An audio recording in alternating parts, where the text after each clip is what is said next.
आज आपण परिसर अभ्यास इयत्ता 3रीचा पहिला धडा बघणार आहोत. पहिल्या धड्याचे नाव आहे आपल्या अवतीभोवती. या सर्व वस्तू तुम्हाला नक्की ओळखता येतील ना? त्या कोणत्या पदार्थापासून बनल्या आहेत? ते पदार्थ कुठे सापडतात? या वस्तूंचे उपयोग सांगा. या वस्तू तुम्हाला सगळ्यांना ओळखता येतील. या वस्तूही तुम्हाला ओळखता येतील. या कोठे मिळतात? या वस्तूंचा उपयोग सांगा. या वस्तूंची नावेही तुम्हाला माहीत आहेत. आपल्या अवतीभोवती आपल्याला जे काही दिसतं त्याच्यावर तुम्ही एकदा नजर टाका. आपल्या आजूबाजूला अनेक वस्तू आहेत. त्या सर्वांचा मिळून आपला परिसर बनतो. त्यात माती, दगड, धोंडे आहेत. नद्या, नाले, तळी आहेत. हवा आहे. डोंगर आणि टेकड्या आहेत. जंगले आहेत. शेते, घरे आणि रस्तेही आहेत. उजाड माळराने आहेत. वेगवेगळे प्राणी आपल्याला सभोवताली दिसतात. निरनिराळ्या प्रकारचे वृक्ष, झाडे, झुडपे, वेली आणि यांनी आपला परिसर सजला आहे. आपणही या परिसराचा एक भागच आहोत.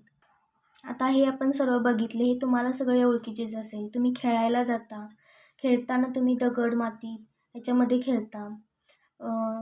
गावी गेल्यावर तुम्ही नदी, नाले, तळी वगैरे बघितला असाल. नदीमध्ये तुम्ही पोहायला वगैरे जाता आणि डोंगर, टेकड्या हे सर्व तुम्ही पाहिलेले आहे.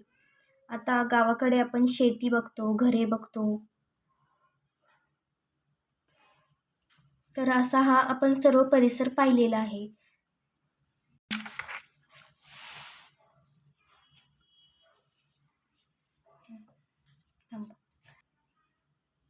आता चिमणी आणि रस्त्यात पडलेला दगड. आता आपण आपल्या परिसरातील एक दगड आणि एक चिमणी यांची तुलना करू. आता दगड जिथे आहे तिथेच पडून राहील. त्याला कोणी उचलून हलवेल तरच त्याची जागा बदलेल. आणि दगड जेवत नाही, त्यामुळे दगडाची वाढही होत नाही. दगडाला पिलेही होत नाहीत. तुम्ही बघितलंय का? एक दगड ठेवून बघा समोर तुमच्या, तर तुम्हाला हलतेला दिसतो का, जेवतेला दिसतो का? त्याचं निरीक्षण करा. आता चिमण्यांचे तसं नाही. चिमण्यांना घरटे बांधायचे असते. त्यासाठी चिमण्या आपणहून इकडे तिकडे फिरत असतात. ती त्यांच्या घरट्यासाठी गोळा करत असतात. चिमण्या किडे आणि धान्यांचे कण खातात. चिमण्या किडे आणि धान्यांचे कण खातात. ते खाऊन त्यांची वाढ होते. तुम्ही खाता ना, अन्न खाता. तुम्ही पण जेवताना जेवल्यामुळे तुमची वाढ होते, उंची वाढते. चांगलं खाल्ल्याने चांगली एनर्जी मिळते. त्यामुळे चांगलं खाल्लं पाहिजे. चिमण्या घरट्यात अंडी घालतात.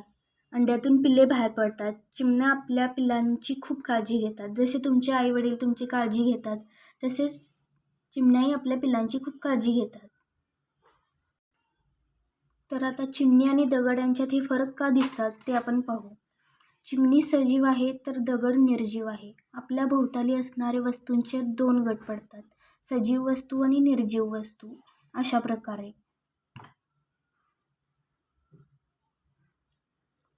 आपल्या भोवताली असणाऱ्या वस्तूंचे अशा प्रकारे 2 गट पडतात, सजीव वस्तू आणि निर्जीव वस्तू. तर सजीवांचेही अशा प्रकारे परत 2 गट पडतात, प्राणी आणि वनस्पती. जशी प्राण्यांना पिले होतात, तुम्ही बघितला ना, तुमच्या आजूबाजू प्राणी आहेत, वनस्पती आहेत. जसे की कुत्रा, मांजर, त्यांना तुम्ही त्यांची पिल्ली बघितला असाल. तशी बियांपासून वनस्पतीची रोपे तयार होतात. वनस्पतीही तुम्ही बघितल्या असतील. तुम्ही झाडे लावताना तर तुम्ही पाहिले असेल ती वनस्पतीची वाढ कशी होते. ती वनस्पतींची पिलेच असतात. रोपांची वाढ होऊन ती लहानाची मोठी होतात. यावरून वनस्पती सजीव आहेत हे आपल्याला समजते. वनस्पती हालचालही करतात. कळीचे फूल होताना मिटलेल्या पाकळ्या उघडतात, पण वनस्पतींमधील सगळ्याच हालचाली इतक्या सहज लक्षात येत नाहीत. रोपांनाही अन्नाची गरज असते. आता तुम्ही झाडे लावता त्यामुळे बघितलं असेल तुम्हाला. एखाद्या झाडाला फूल येताना तुम्ही बघितलं असेल, त्या कळीपासून कशा त्याला पाकळ्या फुटतात आणि कसं त्याचं फूल होतं ते तुम्ही पाहिलं, त्याचं निरीक्षण केलंच असेल तुम्ही. तसंच रोपांनाही अन्नाची गरज असते. म्हणजे तुम्ही झाडांना पाणी घालता, खत घालता, हे त्यांचं अन्नच आहे. त्यामुळे त्यांची वाढ होते. वनस्पती प्राण्यांप्रमाणे इकडून तिकडे मात्र जाऊ शकत नाहीत. मुळांच्या आधारे वनस्पती एकाच ठिकाणी जगलेल्या असतात. वनस्पती आणि प्राणी यांच्यात हा फार मोठा फरक आहे. आता तुम्हाला कळलेच असेल की वनस्पती एकाच ठिकाणी त्याची वाढ होते. जसं प्राणी कसे इकडून तिकडे जाऊ शकतात तशा वनस्पती जाऊ शकत नाहीत, पण तरीही त्या सजीव आहेत. आता सांगा पाहू, चित्रातील वस्तू सजीव आहेत की निर्जीव? सजीव असतील तर ती वस्तू आहे की प्राणी ते सांगा. आता हे झाड आहे, मग ते सजीव आहे ना, मग ते वनस्पती आहे. आता हा ससा आहे, हा पण सजीव आहे आणि तो प्राणी आहे. हा पण सजीव प्राणी आहे, हा बेडूक आहे. हे झाड पण सजीव आहे. गॅस हा सजीव आहे की निर्जीव आहे? निर्जीव आहे. परत ग्लास पण निर्जीव आहे. आपण निर्जीव वस्तूंची हालचाल पाहतो का? नाही, त्यामुळे हा निर्जीव वस्तू आहेत. हे झाड आहे म्हणजे हे सजीव आहे. परत ही कढई पण निर्जीव आहे. तर आता आपण जरा डोके चालवूया. आगगाडीचे इंजिन इकडून तिकडे ये जा करत असते, तर ते सजीव आहे की निर्जीव? तर ते निर्जीव आहे. तर कशावरून? आगगाडीचे इंजिन जरी इकडून तिकडे करत असलं तरी ते मानवाने बनवलेले आहे. ते जेवते का? त्याची वाढ होते का? फक्त ते हालचाल करते, त्यामुळे ते निर्जीव आहे. आता झाडाच्या लाकडापासून खुर्ची तयार केली जाते, मग ती सजीव असेल की निर्जीव? तर निर्जीव, कारण खुर्ची इकडून तिकडे हालचाल करत नाही, त्याची हालचाल आपण करतो ना, त्यामुळे खुर्ची ही निर्जीव असेल. आता सांगा बघू, तुमच्या परिसरात कोणकोणते पक्षी दिसतात? तुम्हाला माहीत आहेत का? हे तुमच्या वहीमध्ये लिहून काढायचं आहे. आणि दगडापासून तयार होणाऱ्या कोणकोणत्या वस्तू तुम्हाला माहीत आहेत त्याही तुम्ही लिहून काढायच्या. आता आपण परिसरातील सर्व घटकांचे एकमेकांशी कसे नाते आहे ते पाहणार आहोत. पाणी आणि हवा परिसराचेच घटक आहेत. सर्व सजीवांना त्याची गरज असते. तसेच सर्व सजीवांना अन्नाचीही गरज असते. ते अन्न त्यांना परिसरातूनच मिळते. आता आपल्याला पाणी हे हवंच असतं. पाणी आपल्यासाठी जीवन आहे आणि हवाही आपल्याला हवी असते. ऑक्सिजन आपल्याला हवेतूनच मिळतं ना, त्यामुळे आपल्याला ह्याची सर्वांची गरज असते. तसं म्हटलं तर सर्व सजीवांनाच पाणी, हवा या सर्व घटकांची गरज असते. जगण्यासाठी लागणाऱ्या इतर वस्तूही सजीवांना परिसरातूनच मिळतात. जसे की पक्षी घरटी बांधतात, त्यासाठी पक्ष्यांना कापूस, काड्या, धागे अशा गोष्टी लागतात, त्या त्यांना परिसरातूनच मिळतात. तुम्ही बघितले आहे का पक्ष्यांना कधी घरटी बांधताना बघितले आहे का? ते कशी त्यांच्या निवाऱ्यासाठी ते कापूस, काड्या, धागे कशी गोळा करत असतात ते तुम्ही पाहिलंच असेल. माणूस तर परिसरातून कितीतरी वस्तू मिळवतो. कापूस, लोकर, रेशीम या वस्तू परिसरातूनच मिळतात. यापासून आपण कापड विणतो. आता तुम्ही जे शर्ट वगैरे घालता ते कापसापासूनच बनवलेले असते. परत स्वेटर विणलेलं असतं ना, ते लोकरीचं असतं. परत रेशीम, तुमची मम्मी साडी वगैरे नेसत असेल ती साडीसाठी रेशीमचा वापर केला जातो. ह्या सगळ्या वस्तू आपल्याला परिसरातूनच मिळतात. माणूस परिसरातून मिळालेल्या वस्तूंपासून चटया, टोपल्या, वहीचा कागद अशा गोष्टी बनवतो. घर बनवण्यासाठी माती, दगड, लाकूड माणसाला परिसरातूनच मिळते. आता तुमच्या घरी चटया वगैरे असतील तर त्या चटई पण आपण परिसरातून मिळालेल्या वस्तूंपासूनच बनवली जाते. तसेच टोपल्या, वहीचा कागदसुद्धा वहीचा कागद, आता आपण जी वही वापरतो ते सुद्धा ही आपल्याला वनस्पतीतून मिळालेल्या वस्तूंपासूनच बनवलेली असते. आता तुम्ही घर वगैरे बांधलेलं बघितलंच असेल, त्यासाठी आपल्याला माती लागते, दगड लागतात, लाकूड लागते, ते पण आपल्याला परिसरातूनच मिळालेले असते. आता काही वनस्पतींच्या बिया वाऱ्यामुळे विखुरल्या जातात, त्यामुळे वेगळ्या ठिकाणी वनस्पतींची नवीन रोपे होतात. म्हणजेच वनस्पतींनाही परिसरातून मदत मिळते. म्हणजे आता जर एखादं फळ ज्यामध्ये बी असेल तर ते एखाद्या पक्ष्याने खाल्लं तर ते दुसऱ्या ठिकाणी जाऊन टाकल्यावर तिथं परत दुसरी झाडे उगवली जातात. त्यामुळे त्याची वाढ तिथे होते. परत तिथं झाडांची वाढ त्यामुळे तिथे परत नवीन झाडे उगवून येतात. त्यामुळे अशी झाडांची वाढ सगळीकडे होत जाते. परत सजीव परिसरातून ज्या वस्तू घेतात त्याचा परिसरावर काय परिणाम होत असेल, तर मेलेल्या प्राण्यांचे मांस गिधाडे, कोल्हे यासारखे प्राणी खातात. म्हणजे जे मांसाहारी प्राणी असतात ते इतर जी मेलेली प्राणी असतात ना त्यांचे मांस खातात आणि त्याच्यावरच त्यांचे पोट भरते.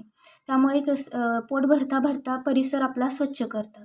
मेलेल्या प्राण्यांचे उरलेले भाग कुजतात, ते मातीत मिसळतात, झाडांची पाने गळतात, तीही मातीत पडून कुजतात. त्यामुळे माती कसदार होते. कसदार मातीमुळे वनस्पतींचे पोषण होते. म्हणजेच निर्जीव वस्तूंमध्येही सजीवांमुळे बदल घडून येतात. आता मातीमध्ये प्राण्यांचे भाग जे कुजलेले असतात त्यामुळे मातीला खत मिळते. त्यामुळे मातीची कस चांगली होते आणि चांगल्या झाडांची त्यातून वाढ होते. चांगले अन्न घेतो, आपल्याला चांगले अन्न घेतल्याशिवाय आपल्याला एनर्जी मिळत नाही. तसं झाडांनाही मातीमुळे एनर्जी मिळते. आता तुम्हाला माहीत आहे का, मेंढीसारखा केसाळ प्राणी झुडपांची पाने खातो. त्यावेळी मेंढींच्या केसात काही वनस्पतींच्या बिया अडकतात. ती मेंढी दुसऱ्या ठिकाणी गेल्यावर बिया तिथे पडतात. त्यामुळे वेगवेगळ्या ठिकाणी वनस्पतींची नवीन रोपे तयार व्हायला मदत होते. म्हणजेच प्राणी आणि वनस्पती एकमेकांना मदत करतात. म्हणजे आता आपण मेंढीप्रमाणे पक्ष्यांचंही उदाहरण घेऊ शकतो. पक्षीही फळे खातात आणि वेगवेगळ्या ठिकाणी त्याची बिया पडतात आणि नवीन रोपे तयार होतात. तसेच जनावरे जे वनस्पती खातात त्याच्यामध्ये जरी बिया असल्या तरी ते दुसरीकडे जाऊन पडली तर तिथेही नवीन रोपे तयार व्हायला मदत होते. अशा प्रकारे प्राणी आणि वनस्पती एकमेकांना मदत करत असतात. आता आपण काय शिकलो? आपल्या परिसरात अनेक वस्तू आहेत. काही सजीव आहेत, काही निर्जीव आहेत. सजीव स्वतःहून हालचाल करतात. सजीवांनाही अन्नाची गरज असते. अन्न खाऊन त्यांची वाढ होते. त्याच्यापासून त्यांच्यासारखे सजीव तयार होतात. सजीवांमध्ये काही प्राणी असतात तर काही वनस्पती असतात. सजीवांच्या सर्व गरजा परिसरातूनच भागतात. निर्जीव वस्तूंमध्येही सजीवांमुळे बदल घडून येतात. परिसरातील सर्व घटक एकमेकांवर अवलंबून असतात. हे आपण सर्व आज पाहिलेलं आहे. आता आपण या धड्यावरील स्वाध्याय बघूया. तर इथे पहिला चित्र काढायचं आहे. तर कोळी जाळी कशासाठी विणतो त्याची माहिती मिळवून कोळ्याच्या जाळ्याचे चित्र काढायचं आहे आणि त्याची खाली माहिती लिहायची आहे. तुम्ही ते वहीमध्ये काढून आणायचं आहे. तर आता आपण दुसरा क्वेश्चन बघू. जरा डोके चालवून खालील प्रश्नांची उत्तरे बघूया. तर पहिला प्रश्न आहे, कापसाचे कोणकोणते उपयोग आहेत? तर तुम्हाला माहीतच असतील कापसाचे कोणकोणते उपयोग आहेत. तर कापसाच्या बियापासून आपल्याला तेल मिळते. परत कापसापासून धागा तयार केला जातो. कापसापासून आपल्याला कापड मिळते. अजूनही तुम्हाला काय माहीत असेल तर तुम्ही त्यात ॲड करू शकता. तर चपला कशापासून बनवतात? तर आपण रोज आता आपण चप्पल वापरतो तर ते चामड्यापासून तयार करतात. म्हणजे जे जनावरे जी मेलेली असतात त्याच्या चामड्यापासून चपला बनवल्या जातात. तर परत रबरपासून सुद्धा चपला बनवल्या जातात. जे लेदरचे आपण चप्पल वगैरे वापरतो तर लेदरच्या पण चपला बनवल्या जातात. तर तिसरा प्रश्न आहे, चिमणी व दगडाच्या जवळ मोठा आवाज झाला तर चिमणी काय करेल आणि दगड काय करेल? सांगू शकाल का तुम्ही? तर चिमणी उडेल आणि दगड तिथेच राहील. यातील कारण काय असेल? तर चिमणी सजीव आहे त्यामुळे ती दगडाचा मोठा आवाज झाल्यावर उडून जाईल आणि दगड निर्जीव आहे त्यामुळे दगड त्याच ठिकाणी राहील. चौथा प्रश्न, पाल काय खाते? तुमच्या घरी पाल येतच असेल, तुम्ही बघितले असेल. तर ती भिंतीवरील किडे खाते. छोटे छोटे जे घरी किडे आलेले असतात ते खाते. पाल किडे खाते. तुमच्या घरातील लाकडापासून तयार केलेल्या वस्तूंची तुम्हाला यादी करायची. आता तुमच्या घरात लाकडापासून तयार केलेल्या वस्तू असतील जसे की टेबल, खुर्ची असेल, कपाट असेल, या सगळ्या वस्तूंची तुम्ही यादी करायची आहे. तर कोणकोणते प्राणी उंदीर खाऊन आपले पोट भरतात माहीत आहे का तुम्हाला? तुमच्या घरी मांजर असेल ते उंदीर खातेच ना? तर उंदीर मांजर खाते, साप खातात. मांजर उंदीर खाते परत साप उंदीर खातात. आता आपण गाळलेली जागा बघायची. तर कोणी उचलून हलवले तरच दगडाची जागा बदलेल. तर हे आपण धड्यामध्ये पाहिलेलंच आहे. कोणी जर उचलून हलवले तरच दगडाची हालचाल होते, म्हणजे त्याची जागा बदलते. कोणी उचलून हलवेल तरच दगडाची जागा बदलते. कापूस, लोकर आणि रेशीम यापासून आपण काय विणतो माहीत आहे का तुम्हाला? तर कापूस, लोकर आणि रेशीम यापासून आपण कापड विणतो. झाडांची पाने गळतात, तीही मातीत पडून कुजतात. हे आपण धड्यामध्ये पाहिलेलेच आहे. हे शब्द तुम्ही लिहू शकाल. आता आपण खालील प्रश्नांची उत्तरे बघूया. माणसाला परिसरातून कोणकोणत्या वस्तू मिळतात? तर माणसाला परिसरातून कापूस, लोकर, रेशीम इत्यादी वस्तू मिळतात. त्याचबरोबर घर बांधण्यासाठी माती, दगड, लाकूड याही वस्तू माणसाला परिसरातून मिळतात. आता दुसरा प्रश्न आहे, वनस्पतींना परिसरातून कशी मदत मिळते? तर वनस्पतींच्या बिया वाऱ्यामुळे विखुरल्या जातात. त्यामुळे वेगवेगळ्या ठिकाणी वनस्पतींची नवीन रोपे तयार होतात. अशा प्रकारे वनस्पतींना परिसरातून मदत मिळते. तिसरा प्रश्न आहे, जंगलातील माती कशामुळे कसदार होते? तर जंगलातील माती मेलेल्या प्राण्यांचे उरलेले भाग कुजतात, ते मातीत मिसळतात. त्यामुळे झाडांची पानेही गळतात, तीही मातीत पडून कुजतात. त्यामुळे जंगलातील माती कसदार होते. पुढचा प्रश्न आहे, चुकी बरोबर ते सांगायचं आहे. पहिला प्रश्न आहे, काही वनस्पतींच्या बिया वाऱ्यामुळे विखरल्या जातात. तर हे बरोबर आहे. त्यामुळे वनस्पतींना परिसरातून मदत मिळते, हे आपण बघितलेलं आहे. दुसरा प्रश्न आहे, वनस्पती निर्जीव आहेत. तर हे चूक असेल की बरोबर असेल? वनस्पती सजीव आहेत, त्यामुळे हा प्रश्न चूक आहे. किडे आणि धान्यांचे कण खाल्ल्यामुळे चिमण्यांची वाढ होते. तर हे बरोबर आहे. आपण हे पाहिलेलं आहे, किडे आणि धान्यांचे कण खाऊनच चिमण्यांची वाढ होते. तर हे बरोबर आहे.